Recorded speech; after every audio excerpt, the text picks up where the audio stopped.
A semana passada eu falei aqui sobre o mistério de Deus. Deus é mistério. Nós vamos conhecendo aos poucos. Vamos conhecendo Deus de diversas formas.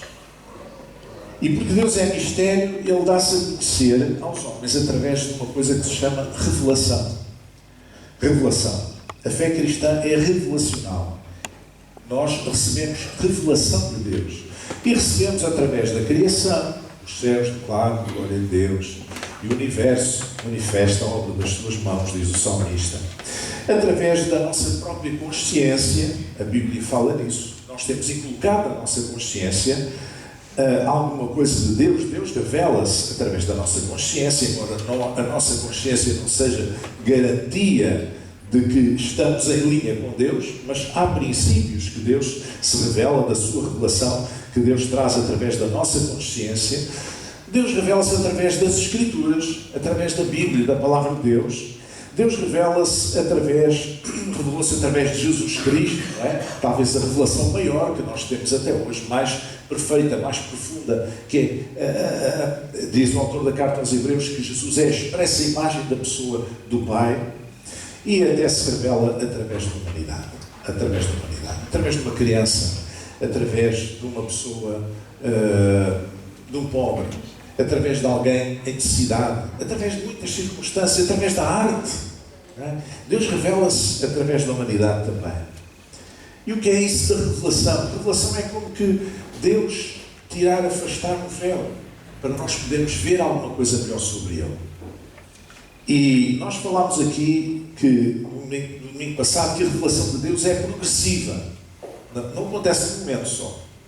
Ela vai se manifestando, vai surgindo aos poucos.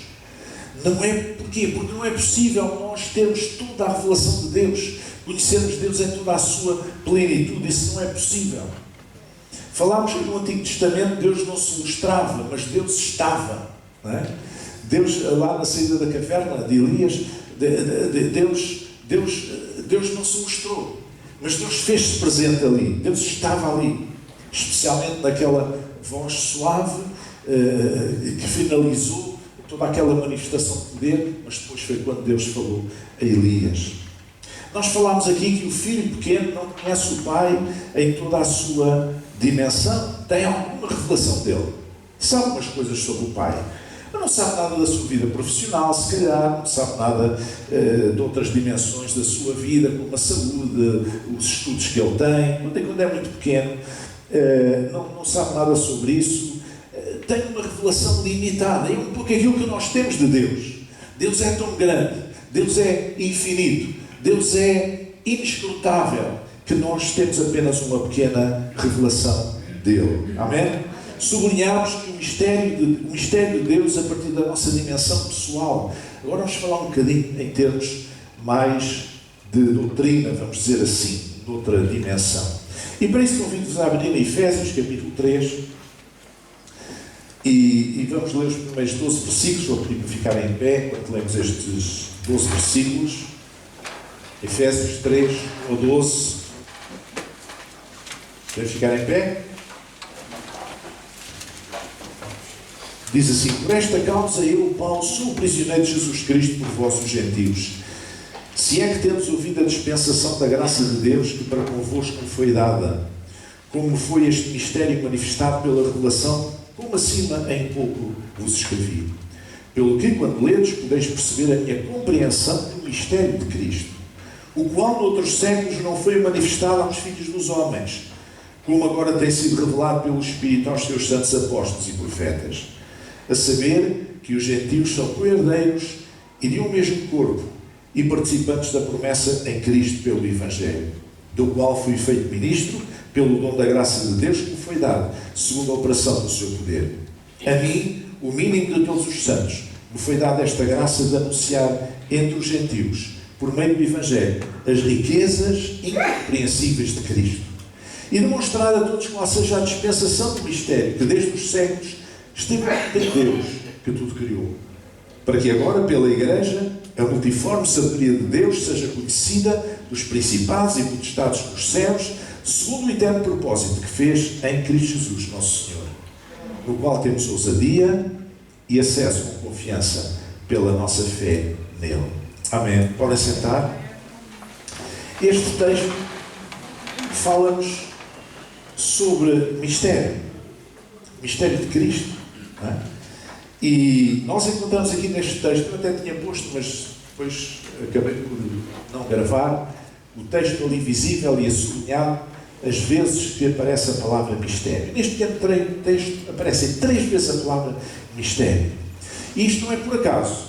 Na cultura grega, naquela época, havia muita tradição dos oráculos gregos. Já muitos de nós já ouvimos falar na pitonisa de Delfos, não é? Os oráculos gregos eram uma espécie de adivinhos que existiam, e as pessoas, quando queriam saber coisas sobre a sua vida, iam ter ao local onde aquela pessoa estava, e muitas vezes aquela pessoa respondia com um enigma, ou seja, não respondia declaradamente, não respondia abertamente, respondia com um enigma, qualquer coisa que eles tinham de descodificar e tentar entender. E, portanto, eram as práticas mistéricas, eram mistérios, estavam muito presentes na cultura grega, na cultura em que Paulo escreve, no mundo em que Paulo se move. Então ele usa a palavra mistério para dizer que isso não era uma coisa, digamos, exclusiva da cultura pagã, mas que Jesus Cristo faz parte desse nosso mistério. Depois havia também um outro grupo, que eram os gnósticos, que eram aquelas pessoas que achavam que a salvação vinha através do conhecimento e não através, como diz a Bíblia, da fé em Cristo e do arrependimento dos nossos pecados. Então as pessoas achavam que as pessoas acediam à salvação através do conhecimento especial de mistérios, descobrir determinados mistérios. E ainda hoje existem algumas filosofias que vão um pouco nesse sentido, influenciadas pelos gnósticos. Então o apóstolo Paulo está a falar numa sociedade que está muito habituada a esta coisa dos mistérios, dos gnósticos, esta coisa dos enigmas, etc. Então o que é que ele diz? Diz que o mistério de Cristo estava oculto no passado, mas agora foi revelado pelo Espírito Santo, é a Igreja. Amém? O mistério que no passado, no Antigo Testamento, ninguém compreendia o que era, porque nem os apóstolos, nem os profetas, nem os patriarcas podiam compreender a realidade espiritual chamada Igreja, que um dia havia de chegar. Eles não entendiam isso.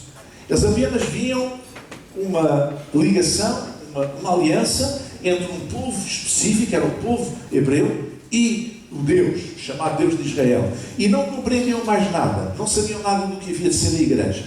Mesmo Isaías, quando ele escreveu profeticamente aquilo que nós chamamos de escrituras messiânicas, ele escreveu sem saber bem o que é que estava a escrever. Ele escreveu por inspiração do Espírito Santo, mas sem compreender muito bem o que estava a dizer. Tal como nós muitas vezes ainda hoje, quando o Espírito Santo põe palavras na nossa boca, nós estamos a dizer determinadas coisas e não temos a plena consciência de todo o alcance daquilo, das palavras que nós estamos a dizer. E às vezes só mais tarde é que nós vamos entender porque é que nós dissemos aquelas palavras e que impacto é que essas palavras tiveram em algumas pessoas que estavam a ouvir. Amém? O mistério de Cristo, oculto nos séculos, oculto desde o passado, é a Igreja. Amém? É a Igreja. E fala também aqui numa outra expressão, que é as riquezas incompreensíveis de Cristo. Incompreensíveis, como insondáveis, como diz outras traduções. Ou seja, riquezas que nós não podemos descodificar completamente. E por isso é que eu digo que nós vamos aprendendo sobre Jesus. E por isso é que eu digo que a revelação de Deus é progressiva. É progressiva. Não temos a revelação de Deus no momento, Deus completamente em toda a sua plenitude. Isso não é possível. Ela é progressiva. Nós vamos compreendendo Deus, nós vamos sabendo mais acerca de Deus à medida que nós caminhamos com Cristo.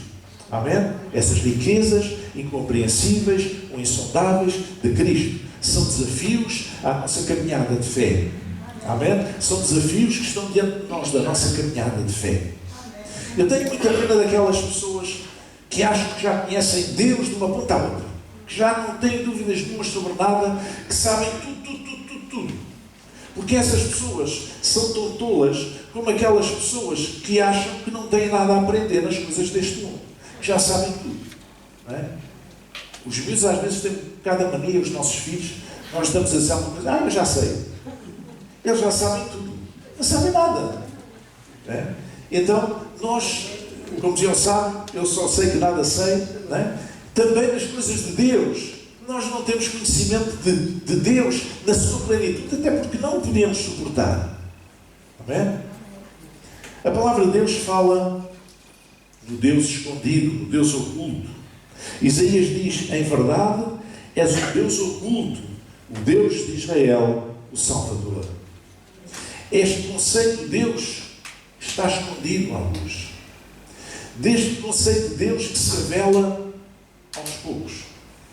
Este conceito de Deus, como dizem em latim, Deus absconditus, Deus oculto, está presente em Isaías. Isaías fala-nos disto. É? Portanto, no Antigo Testamento, Deus estava oculto de alguma forma. E no Novo Testamento não deixa de estar também. Revelou-se mais, revelou-se de uma forma mais profunda, através de Jesus Cristo, naturalmente que sim, através da Igreja. O Espírito Santo faz-nos conhecer os mistérios de Deus. O Espírito Santo guia-nos em toda a verdade. E, portanto, é Ele que nos ilumina o nosso caminho no conhecimento de Deus, no conhecimento progressivo de Deus. Mas nós não podemos dizer que sabemos tudo. Amém? E porque Deus é um Deus escondido, é que Deus se revela. Porque nós não o poderíamos suportar. Há uma brincadeira nas crianças que é a da apanhada, não é? Escondem-se, não é? Contam até 10, tapam os olhos e depois eles escondem-se e eles têm que ir descobrir onde é que eles estão. Já pensou qual é o cerne dessa brincadeira? Qual é o âmago, não é? Qual é a importância, digamos, dessa brincadeira? É uma coisa lúdica, claro, é uma brincadeira, mas tem qualquer coisa. E essa qualquer coisa que está aí é a alegria da descoberta e do encontro.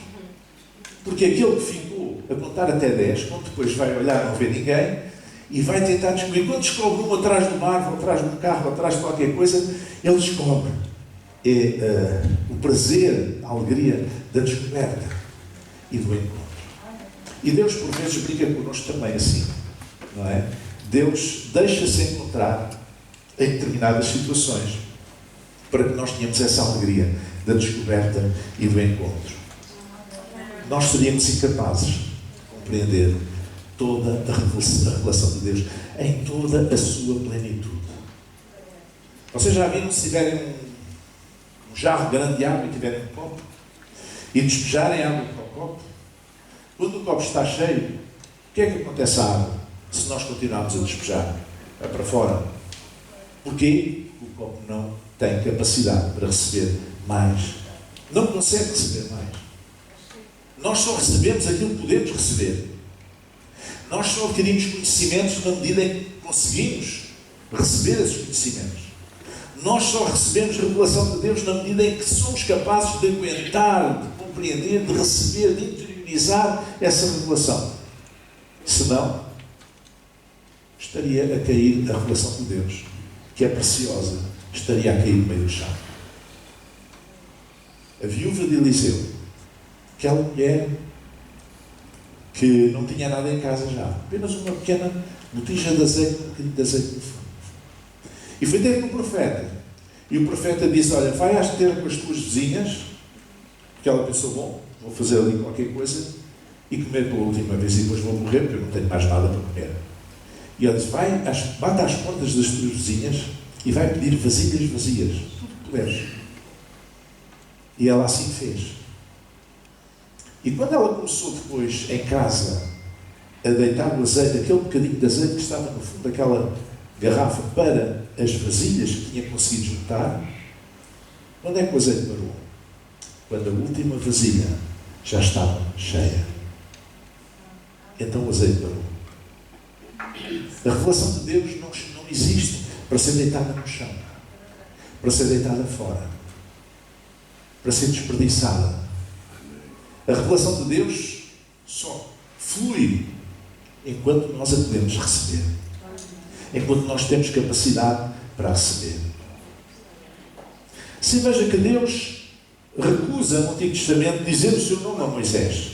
Quando ele o encontra lá no Monte Sinai, diante da sarça que ardia e não se consumia. Deus recusou dizer o seu nome. Deus não se identificou no sentido de dizer um nome. Deus não fez isso. Vamos ver o que é que diz a Bíblia. Diz assim: então disse Moisés a Deus: eis que quando eu for aos filhos de Israel e lhes disser: Deus de vossos pais me enviou a vós, e eles me disserem qual é o seu nome, que lhes direi? E disse Deus a Moisés: eu sou o que sou. Diga lá comigo: eu sou o que sou. Eu sou o que sou. Disse mais: assim dirás aos filhos de Israel: eu sou, me enviou a vós. E Deus disse mais a Moisés: assim dirás aos filhos de Israel: o Senhor Deus de vossos pais, o Deus de Abraão, o Deus de Isaac, o Deus de Jacó, me enviou a vós. Este é o meu nome eternamente, este é o meu memorial geração em geração. Eu sou. Pronto. Vocês sabem tão bem como eu, nas culturas antigas o nome tinha um sentido. Tinha sempre um sentido. Nas culturas tradicionais, em África e noutros lugares, as culturas também têm um sentido. Os nomes têm um sentido. Os nomes originais, os nomes nativos, têm um sentido. Claro que os nossos nomes também têm um sentido, mas nós não ligamos nenhuma. Porque Pedro tem um sentido, João tem um sentido, Maria tem um sentido, etc. Mas ninguém dá um nome a um filho a pensar no sentido que essa palavra tem. Dá um nome a filho porque gosta daquele nome, ou porque é o nome da avó e quer honrar a avó, ou por qualquer outra razão, mas não pensa sequer o que é que aquilo significa. Mas antigamente, nas culturas antigas, especialmente no Antigo Testamento, entre os hebreus, quando uma criança nascia, o nome que se dava significava ou características que essa criança apresentava, físicas, ou relacionadas com o seu nascimento, ou então a projeção dos desejos dos pais. Portanto, havia um sentido no nome que se dava. Se nós formos ver os nomes bíblicos, todos eles têm um sentido. Todos eles têm um sentido. Todos aqueles que acabam em El têm lá o nome de Deus. Joel, Samuel, Ezequiel, etc. O nome de Deus está lá, El. Esse sufixo era o nome de Deus. Deus qualquer coisa. Então, o nome, de certa forma, entre os hebreus, definia a pessoa. Mas se Deus vai dar o seu nome a Moisés, Ele está a dar a definição daquilo que é. Ele está-se a deixar definir. E, meus irmãos, Deus é grande demais para se deixar definir pelos homens. Está para lá de tudo o que se possa imaginar. O homem não pode definir a Deus. Deus é apenas aquele que é. Eu sou. Moisés diz lá, quando fores ter com eles, lá no Egito diz: o eu sou e enviou a vós. Porque se Deus tem dito um nome, ele era comparável aos deuses dos egípcios. O Deus Ra, o Deus Horus, o Deus não sei quê. E esse nome dos hebreus era mais um para a coleção. Não, eu sou e enviou a vós. Defini-lo seria dar um rótulo. Seria colocá-lo dentro de uma caixa. Seria colocá-lo ao lado dos falsos deuses dos egípcios, dos falsos deuses dos povos.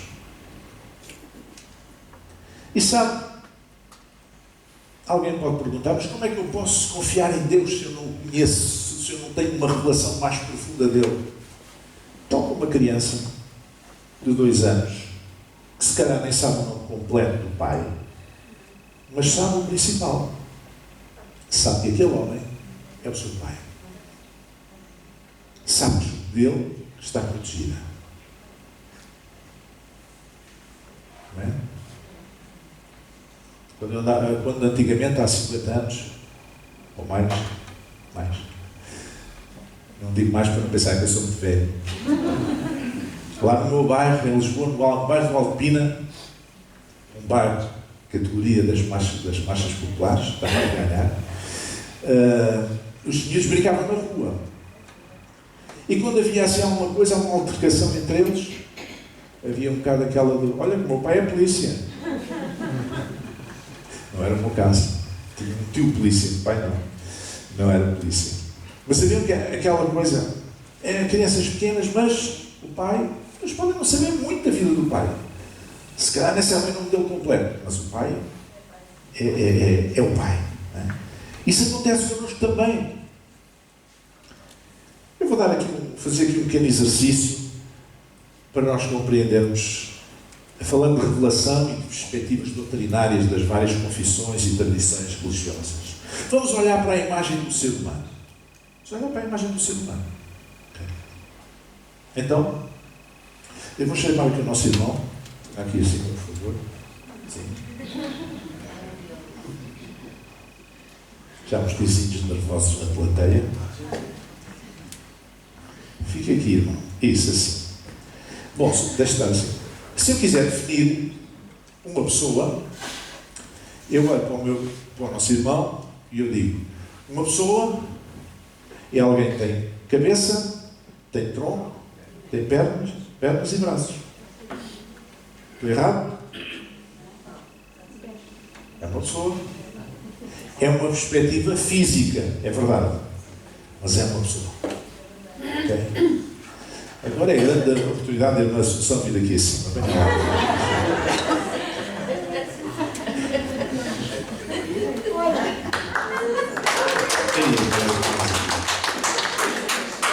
sei que é aqui ao lado dele.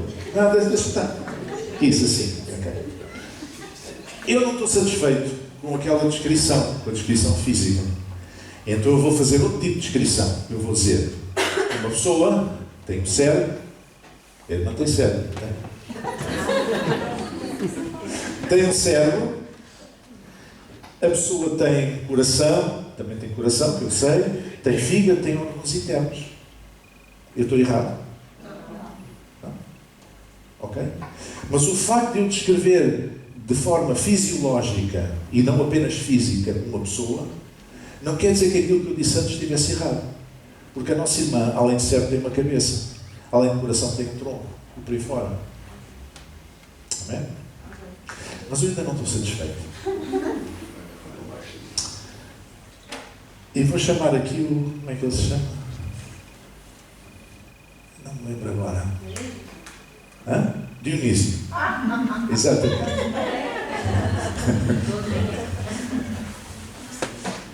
Vai ficar aqui ao lado da nossa irmã. E eu ainda não estou satisfeito. Não estou satisfeito com a descrição física, com a descrição fisiológica, e então eu vou dizer: uma pessoa, pronto, que não tenha deficiência, tem visão, ele usa óculos, mas tem visão, tem audição, tem olfato e tem tato. Ou seja, estou a descrever o aspecto sensorial, os sentidos, os 5 sentidos. O facto de dizer que o nosso irmão tem os 5 sentidos quer dizer que eu estava errado em relação ao anterior? Não. Ele continua a ter uma cabeça, continua a ter um coração, continua a ter o fígado, continua a ter braços, pernas, essas coisas todas. Estou a compreender? A perspectiva é que é diferente. Mas eu ainda não estou satisfeito. E vou chamar mais de uma pessoa. Lourdes, venha lá aqui, faz favor. Estão descansados que eu não vou chamar mais ninguém.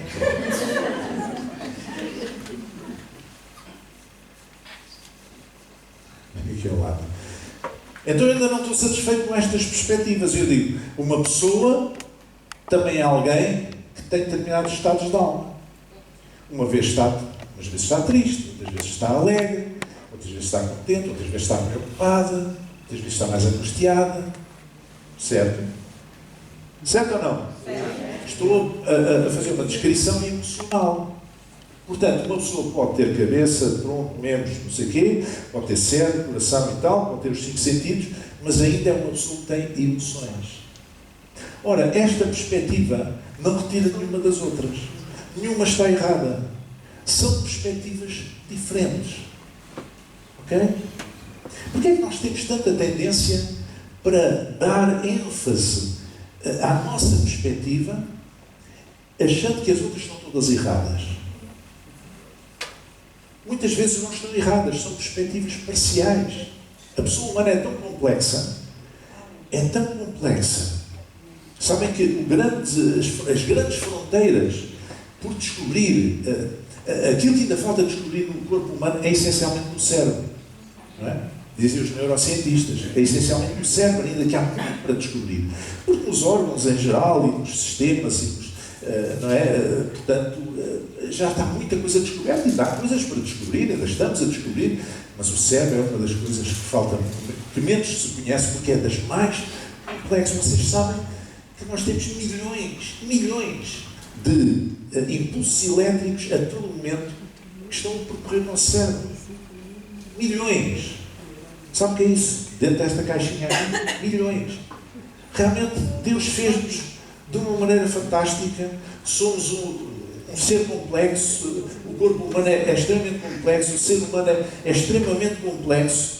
E se nós não conseguimos sequer compreender o corpo humano até às suas últimas consequências, se ainda não conseguimos descobrir como é que nós queremos descobrir Deus e dizer que conhecemos Deus na sua plenitude completa, não podemos. Amém? Obrigado.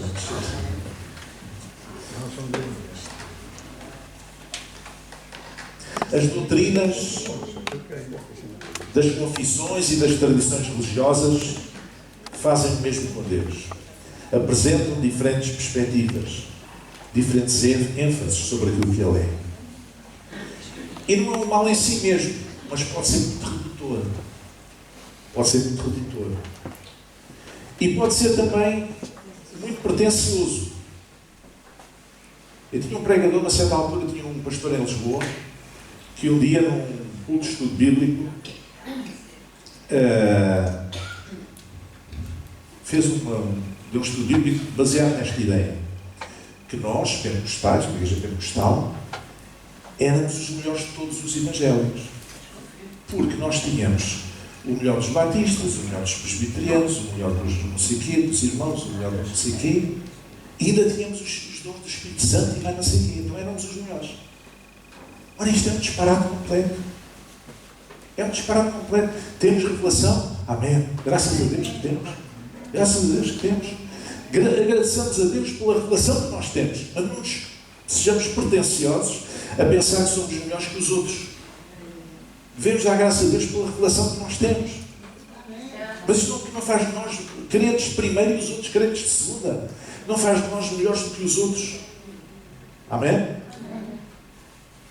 O pior que o crente pode fazer é remeter-se, limitar-se às bases da fé da sua confissão religiosa, sem procurar conhecer Deus pessoalmente.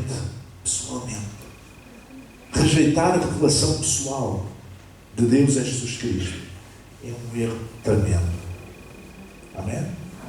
Que há pessoas que ficam cristalizadas. Elas aprendem ali meio dúzia de doutrinas e depois consideram, se calhar, todos os outros que estão errados, ou estão à beira do caminho, como muitos dizem. Nós estamos no caminho, os outros estão à beira do caminho, portanto, estão fora. E aprende ali um conjunto de doutrinas, e cristaliza ali, e já não consegue ter abertura de espírito para ouvir outras coisas, para receber mais revelação. É um erro tremendo. Porque nós não precisamos de um Deus, de uma confissão, de um Deus batista, ou de um Deus pentecostal, ou de um Deus dos irmãos, ou de um Deus presbiteriano. Nós precisamos de um Deus pessoal. Um Deus que se revela a nós. Um Deus que nós aprendemos a conhecer. Um Deus que nós estamos a caminhar a cada dia com Ele, através da comunhão com Cristo. Nós vamos conhecendo quem Deus é verdadeiramente. Nós não temos papaguear doutrina. Temos que viver com Cristo, em Cristo, por Cristo e para Cristo. Ele é o nosso alfa e o nosso ômega. E podemos ter a certeza de uma coisa: na medida em que nós formos humildes, tivermos um espírito ensinável, Deus revelar-se-á a nós. Eu não preciso de um profeta para que Deus se revele a mim. Eu não preciso de um pregador famoso para que Deus se revele a mim. Deus pode se revelar a mim se eu tiver intimidade com Ele. Se eu buscar a sua face, se eu orar, se eu ler a sua palavra, se eu meditar na sua palavra, se eu tiver comunhão com Deus, se eu tiver intimidade com Deus, Deus vai se revelar a mim. na medida da minha capacidade que eu tenho para receber revelação. Amém? Nessa medida, Deus vai se revelando a mim. Deus vai honrar o meu desejo de o conhecer mais, de me aproximar mais dele. Conheçamos e prossigamos em conhecer o Senhor, dizia o profeta Oseias. Deus vai honrar essa atitude, essa busca, esse desejo do nosso coração, de querermos conhecer mais. E, meus irmãos, isto não tem nada a ver com barreiras religiosas, com barreiras denominacionais, com doutrinas, não tem nada a ver com isso. Tem a ver com uma experiência com Deus. Eu dou graças a Deus por aquilo que eu aprendi. Eu dou graças a Deus pelo lugar onde eu cresci, a igreja onde eu cresci. Eu dou graças a Deus por esta igreja. Eu dou graças a Deus por aquilo que os meus pais me transmitiram da fé. Eu dou graças a Deus por tudo isso. Mas o caminho é meu. O caminho que eu estou a fazer é o meu caminho. É o meu caminho. Amém? Havia uma canção muito famosa do...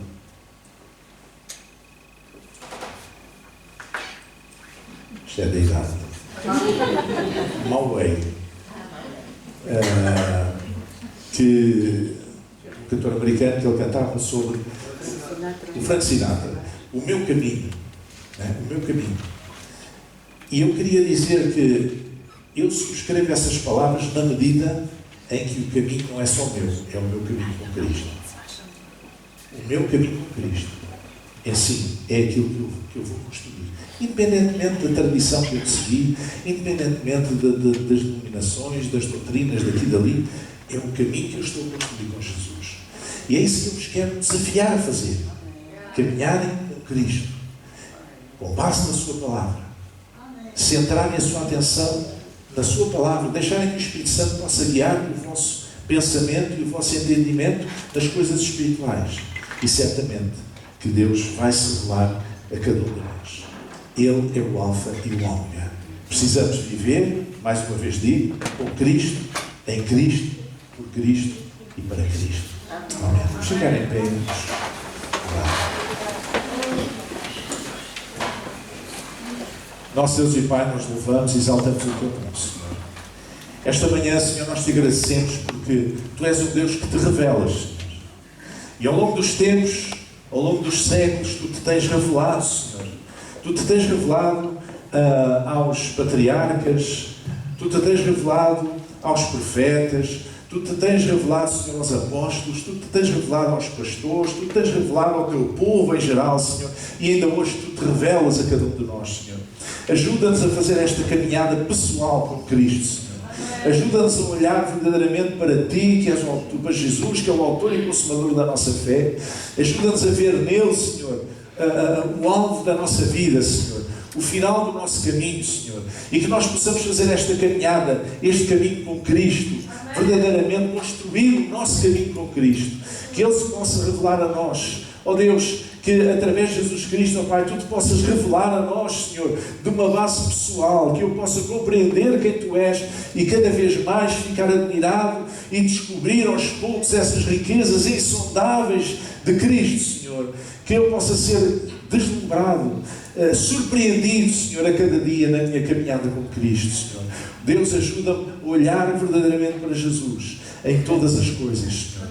Ó Deus, que assim seja, Pai. Abençoa a Tua igreja, que possa crescer na fé e no conhecimento da Tua palavra e que verdadeiramente todos nós possamos colocar os nossos olhos em Ti, Senhor, acima de qualquer outra coisa, Senhor. Porque és Tu que nos inspiras, és Tu que és o Salvador, és Tu que és o Senhor da nossa vida. E é em Teu nome, Senhor, que nós vivemos e caminhamos. Senhor, em nome de Jesus, nós Te agradecemos todas as coisas. Amém. Amém.